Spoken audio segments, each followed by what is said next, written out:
एक breaking news येते। नगरसेवक मतीन पटेल यांच्या घरावर बुलडोजर चालणार आहे असं समजतंय। तसंच संभाजीनगर महापालिकेने पटेल यांना दणका दिलेला आहे। मतीन पटेल यांच्या घरावर आता बुलडोजर चालणार असल्याचं दिसतंय। तसंच नाशिक कॉर्पोरेट जिहाद प्रकरणातील आरोपी निदा खान MIM नगरसेवक मतीन पटेल यांच्या घरी आश्रयाला होती आणि मतीन पटेल यांचा या प्रकरणामध्ये सहआरोपी म्हणून त्यांना निश्चित करण्यात आलेला आहे आणि नरेगाव परिसरातील दुसरे राहतं घर आणि नारा इथं कारवाई करण्यात आलेली आहे। बुलडोजरची कारवाई करण्यात आली आहे।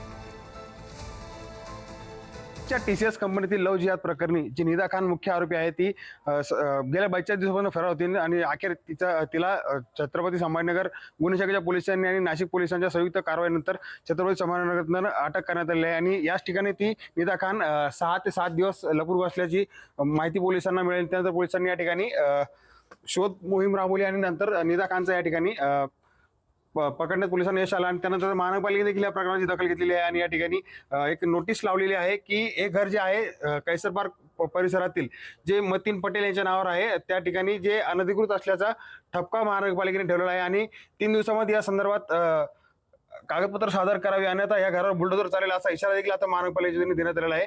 आपण बघू शकता हे अशी नोटीस महानगरपालिकेने या ठिकाणी चिपकवण्यात आलेली आहे। आता जे मतीन पटेल आहे यांच्या अडचणीत आता मोठ्या प्रमाणात वाढ होताना आपल्याला बघायला मिळत आहे।